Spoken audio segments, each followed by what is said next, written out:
السلام عليكم ورحمة الله تعالى وبركاته. الإخوان مرحبا بكم. مبروك عليكم الفوز ديال المنتخب المغربي، الفوز عريض قدام المنتخب الأمريكي، ومبروك عليكم حتى التأهل ديال المنتخب المصري قدام باراغواي اللي صراحة كان عندهم تا هما ماتش صعيب ودازوا من القطارة. كنبغيو نشكروا اللعابة ديال الدفاع اللي قاموا بواحد المجهود اللي كبير خلانا أننا نحصلوا على كلين شيت، يعني باش دوز مقابلة ما يتسجل عليك حتى شي هدف، والمقابلة اللي قبل منها ما يتسجل عليك حتى شي هدف.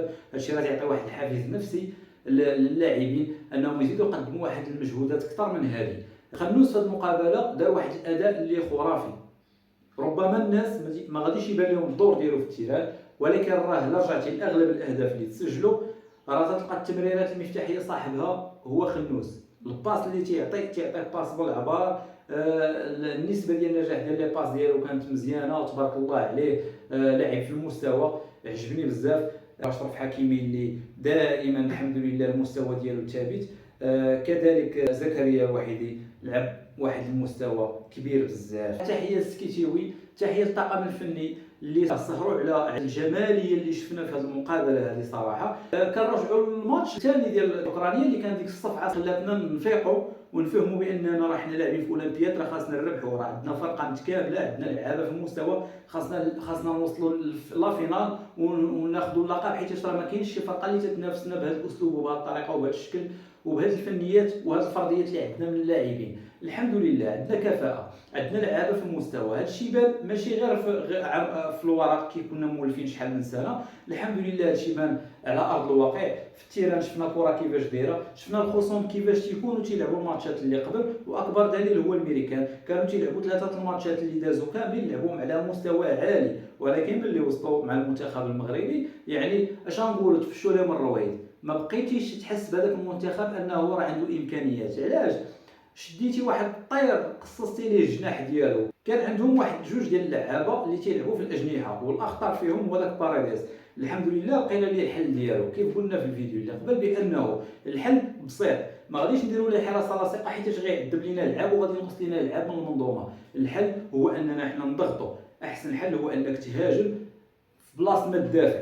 ملي تتمشي تتهاجم تتخلي انت المنافس انه يجي هو تيدافع، وخصوصا ان عندنا امكانيات في الاختراق، عندنا اجنحه اللي في المستوى، عندنا ناس اللي تيساندوا اللي عندهم تمريرات مفتاحيه بحال الخنوس اللي للاسف غادي نفتقدوه في المقابله الجايه حيت خدا صفراء. غنهضروا على هذا الشيء من بعد. الزلزولي ادى الدور ديالو، ادى داكشي اللي عليه، لعب معاه الخنوس كان كيساعدو، كان كيطلع حتى الوحيدي كظاهر وكيطلع كيساند المنظومه الهجوميه، كان كيطلع في الجهه الاخرى كان كيطلع حكيمي. هاد الاظهره اللي كانوا تيطلعوا كانوا كيعطيونا واحد الزياده عدديه في الهجوم، كان كيرجع تيرغالين كيساند في الدفاع، وهذوك الاظهره كيطلعوا باش يساندوا في الهجوم. يعني كان واحد النهج تكتيكي اللي ذكي بزاف. كانوا تيبقاو ثلاثه في الدفاع وتيوليو عندنا زياده عدديه في الهجوم.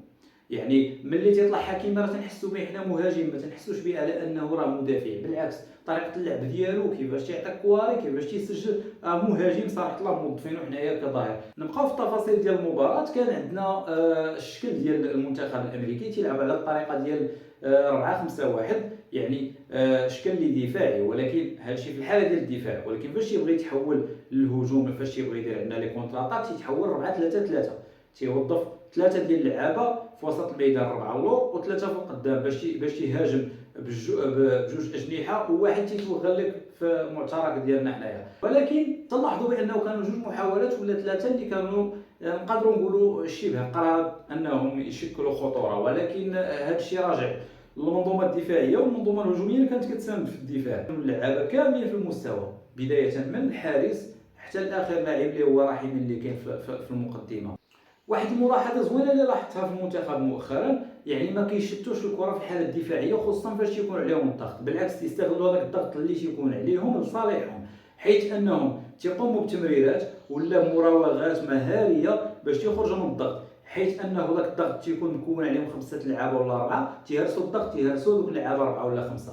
هادشي اللي تيخليهم انهم في التحول تيكون سريع وتيسهل عليهم الهجمه وحتى انهاء الهجمه. علاش؟ تيكون عندك واحد الزياده عدديه في الهجوم، يعني ديجا تيكون اللعابه ديالهم هما زادوا باش يشكلوا عليك ضغط باش يديو لك الكره، انت لعبتي في لي كونتر طلعوا لك 4 لعابه على 3 لعابه ديالهم، يعني تكون عندك زياده عدديه تتلعب، يعني تكون عندك واحد النسبه طالعه انك تسجل واحد الهدف في هذيك اللحظه ولا في هذيك الهجمه. الحمد لله اللعابه كانوا في المستوى. لا ريتشارسون كان تينفعنا بزاف في هذه المساله هذه ديال الضغط. خنوس تبارك الله كان كينفعنا حتى هو لا في الربط بين الكرات ولا في المسانده ديال الزنزولي.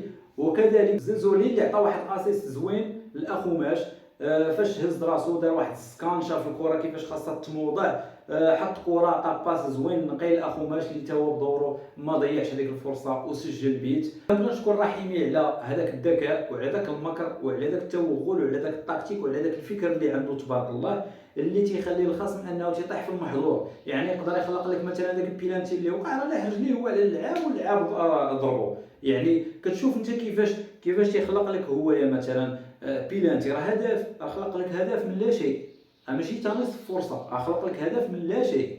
يعني تبارك الله عليه لعاب في المستوى. انا على يقين بان البوست ديالو ما كاينش اللي يحيدوا ليه دابا، يعني المركز ديالو غيبقى رسمي فيه، وان شاء الله غادي يبقى مع المنتخب الاول وغادي يعطي اضافه كبيره للمنتخب. الحمد لله لعبوا بطريقه جيده في هذا الماتش هذا مع امريكا. صراحه امريكا ما عندنا ما نقولوا عليها، بغينا نهضروا عليها زعما نعطيو عليها تفاصيل ما بانتش في الماتش كامل تقريبا. كانوا عندنا جوج ديال الهجمات ولا ثلاثه ديال الهجمات اللي بين قوسين تنقولوا على انهم شبه خطيره على المرمى ديالنا. الحمد لله عندنا 7 كارديان تبارك الله المحمدي اللي كان تا هو في شبه راحه في هذه المقابله، حيتاش ما وصلوش شي كواري اللي كانوا خطيره. كان عنده واحد التدخل اللي كان تصاب فيه واحد شويه ولكن من واحد الركنيه، ولكن كانت الحاله عاديه الحمد لله.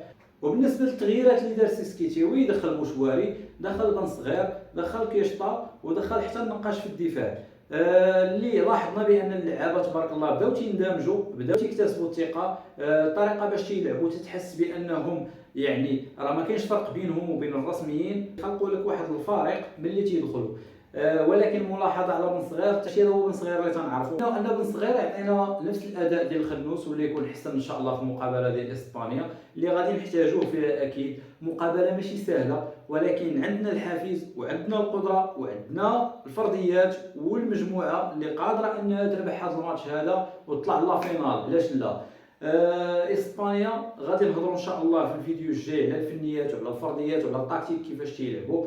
هما التكتيك ديالهم باش نعطيكم لمحه مسبقه انهم تيلعبوا بنفس النهج اللي تلعبوا به تقريبا. تنبغوا نشكروا جميع الاطر وتنشكروا جميع اللاعبين وكذلك الجمهور اللي ساند واحد الشكل كبير اللي ما ننساوش حتى هو. شكرا لكم حتى نتوما على التتبع ديالكم. نتمنوا اننا ما نكونوش قصرنا من حقنا تجاهكم في التفاصيل ديال المباراه والتحليل ديالها. حاولنا نلخصوا لكم داكشي اللي شفنا. كنتمنى منكم انكم تدعموا القناه بالاشتراك باش يوصلكم ان شاء الله فيديوهات اكثر. مازال عندنا ما نعطيوكم، غادي نطوروا من الجوده ديال الانتاج ديالنا ديال الفيديوهات، غادي يوصلكم فيديوهات في المستوى. تحياتي لكم وشكرا جزيلا.